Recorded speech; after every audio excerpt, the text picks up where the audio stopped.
kita sudah melakukan cek ombak, cek arus lah. Bener nggak nih para tokoh masih didengar oleh lingkungannya? Kita kumpulin nih KTP nih. Test case bukan untuk kita mau dari independen, bukan. Ternyata 2 minggu terkumpul 80 sekian ribu. Kalau mereka mendaulat saya misalnya, selama kami dan kita kompak, solid, bismillah, tidak ada 2 matahari. Tapi kalau bubar ya udah bubar, ngapain? Kita kalah iya, uang fine juga tidak punya. Konsep dalam Islam itu latas alil imaro. Bukan tidak lagi. Jangan Anda meminta pemimpin itu. Itu konsep ideal. Kalau diminta lain cerita. Selama semuanya sudah oke, gaspol. Assalamualaikum warahmatullahi wabarakatuh. Dalam konteks lokal kota Tasikmalaya, bagaimana sih para ulama, khusus yang ada di pondok pesantren atau yang bernaung di bawah forum pondok pesantren atau FPP Kota Tasikmalaya yang 278 pondok pesantren yang sudah punya nomor statistik pondok pesantren.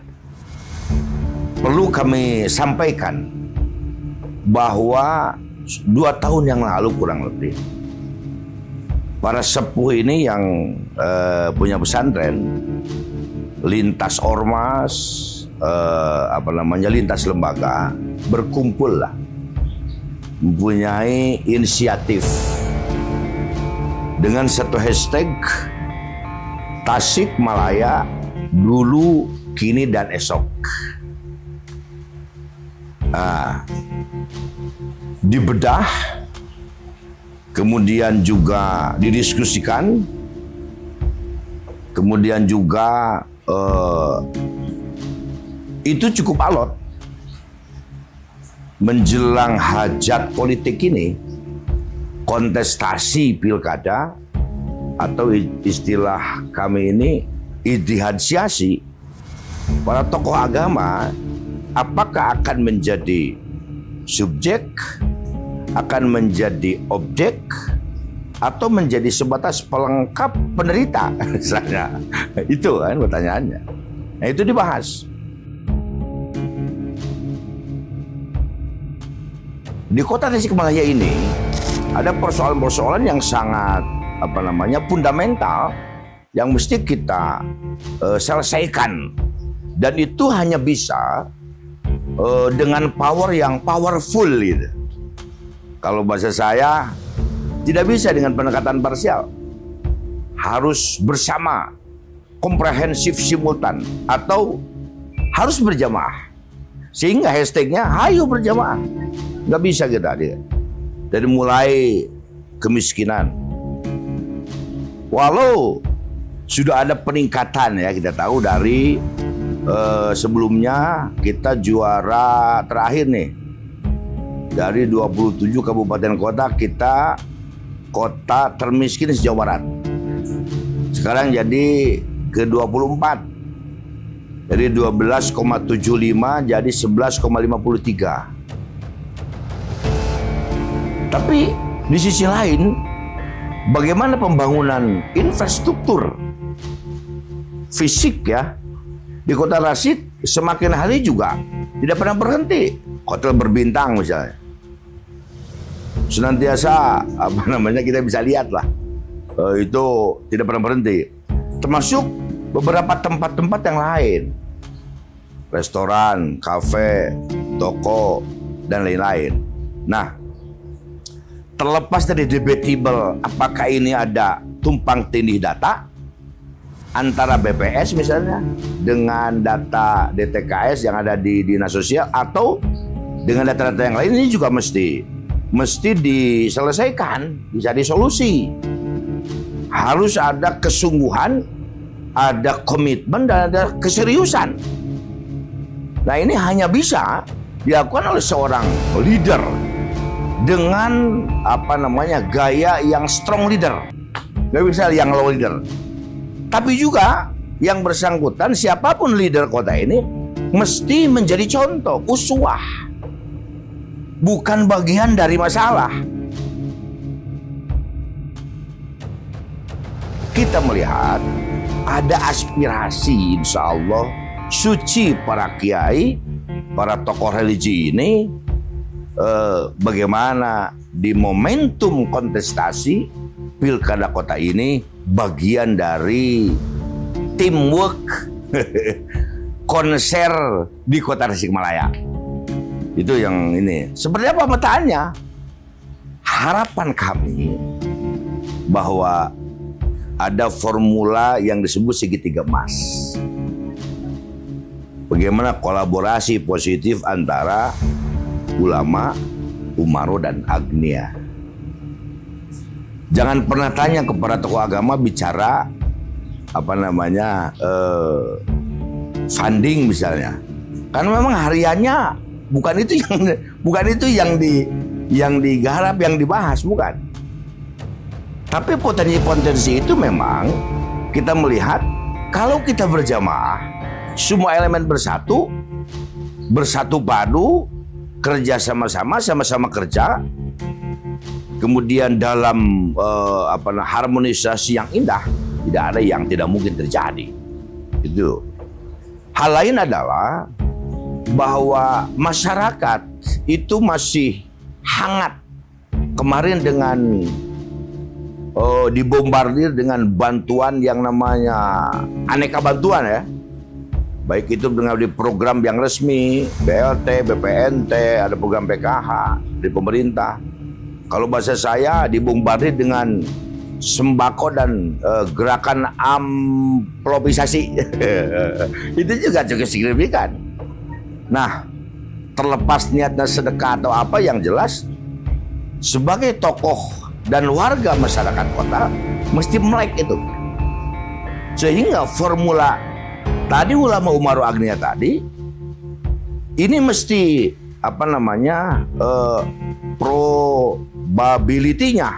probability-nya itu ketahanannya mesti sampai tuntas, nggak bisa sporadis, terkonsep.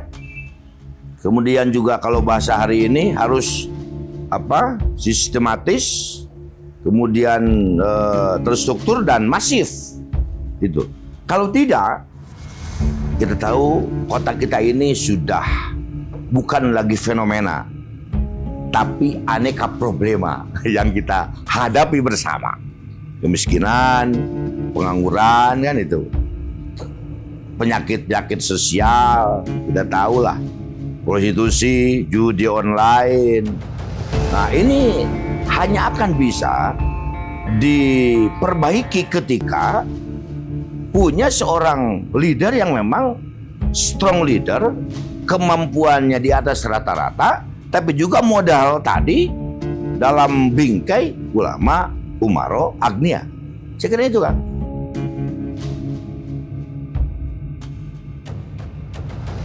Kita ini sepakat apapun bentuk kedoliman, kecurangan, perkeliruan jangan terjadi. Karena misi para kiai itu tidak ansih duduk di kursi panas, tidak. Itu merupakan derivasi ketika masyarakat sudah cerdas, para pemilih tidak harus capek-capek. Yang hari ini identik politik ini dengan sistem demokrasi high cost. Kita tahu pilpres ini 94,sekian triliun gitu kan, termasuk pilkada. Nah ini juga mesti, itu yang maksud saya, semua mesti terjun mencerdaskan gitu.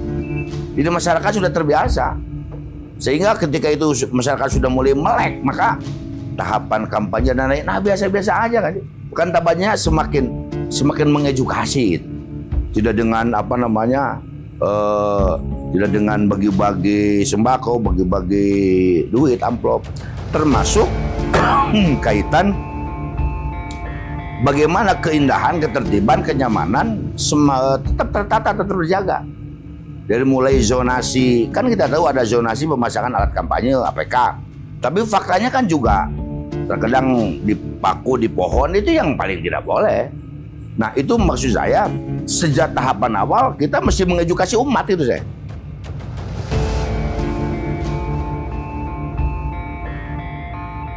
Saya secara pribadi pernah 3 kali terjun di politik praktis. Saya 2004 itu di kampung halaman, Dapil 2 Ciamis itu, Panjalu, Sukamantri, Panumbangan, Caur Beti, Cikoneng, Sinangkasih, Serdananya dulu. Saya juga pernah terjun di pencalonan waktu legislatif. Saya mendapatkan suara terbesar waktu itu 12.500 suara pribadi, berangkat dari partai A. Mengapa tidak jadi? Karena waktu itu nomor urut kan sistemnya perlu tertutup. Artinya ada pengalaman kita di dunia praktis. Ketika 2009 kita juga ikut pencalegan legislatif dan suara cukup signifikan aku itu. Artinya beberapa pengalaman itu menjadi pelajaran bagi kami. Noh, dalam politik itu semuanya serba bisa terjadi. Sudden death, injury time pun bisa terjadi. Gitu kan. Oleh karena itu kita mesti ada bahasa para ahli ini CB1, CB2. Dan ini menjadi bagian dari dapur rahasia kita tentunya.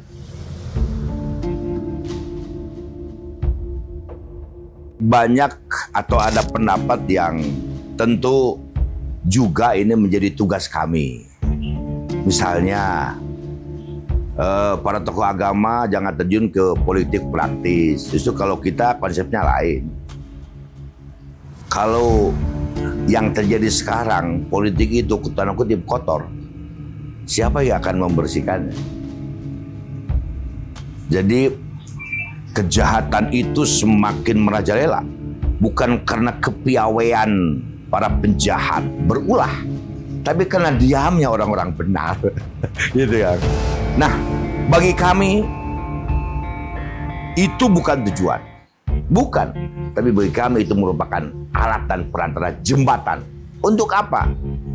Tugas pemerintah itu paling tidak yang fundamental ada 2. Pertama, prosperity, mesejahterakan rakyat. Yang kedua, security, membuat aman rakyat.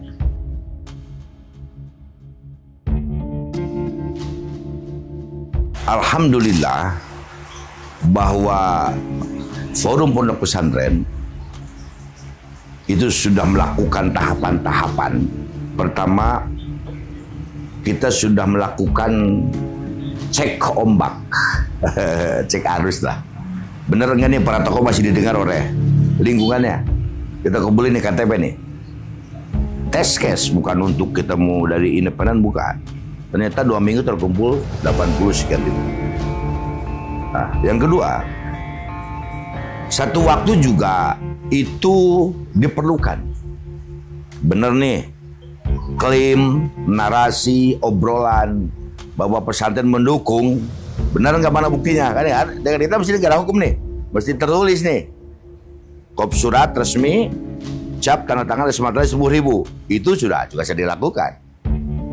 Kalau mereka mendaulat saya misalnya, selama kami dan kita kompak, solid, bismillah, tidak ada 2 matahari. Tapi kalau bubar, ya udah bubar, ngapain? Kita kalah iya, uang fine juga tidak punya.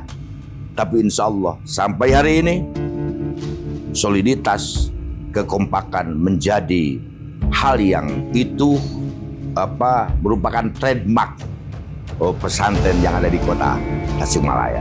Kira itu.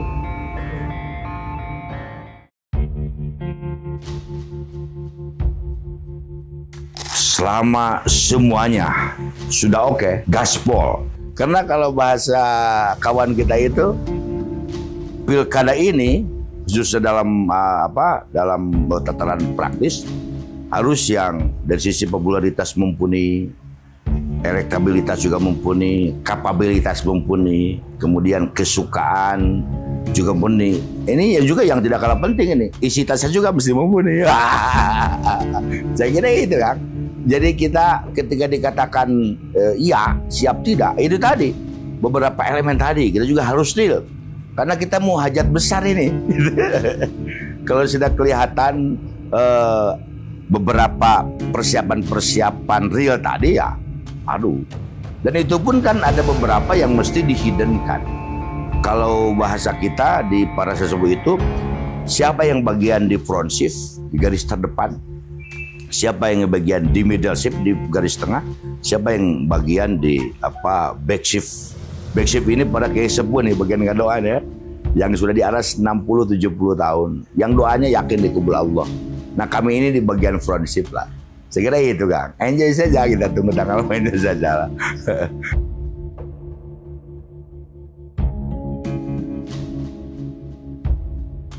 Kualifikasi tadi 3 tadi, ada ulama, ada ulamaro, ada agnia.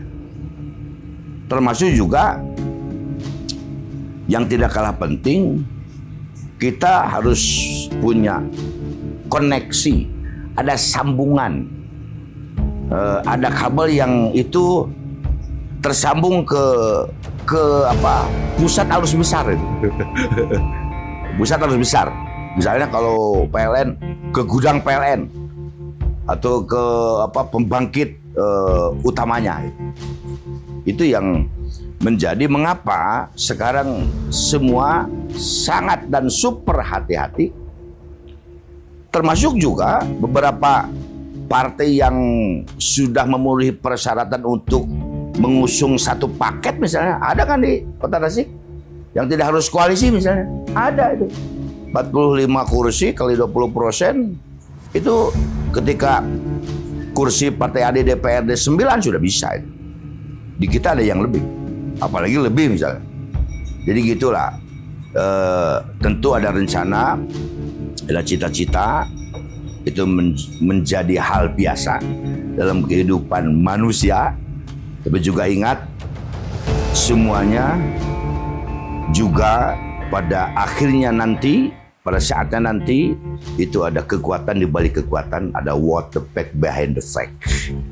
Dan semuanya, semua bisa terjadi. Yang hari ini orang menganalisa A bisa jadi B.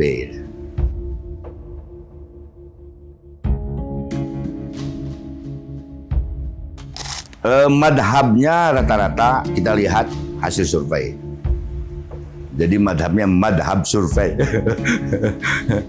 Walaupun kita tahu bahwa survei ini kan juga dilakukan oleh orang profesional, konsultan yang sudah qualified, tapi juga ada konsekuensi cost. Kita pernah 2019 itu ada calon yang daftar ke beberapa partai, kurang lebih 5 orang ya. Ketika survei misalnya biayanya 15.000 ya patungan gitu kan, 15.000 dibagi 5 berarti 3.000 orang, 3.000-an per orang. Itu kayak begitu. Hal itu kan nggak bisa dihindari karena memang kita mau aja target besar. Jadi sejak sekarang, termasuk forum ini, podcast ini juga merupakan proses edukasi terhadap warga dan masyarakat.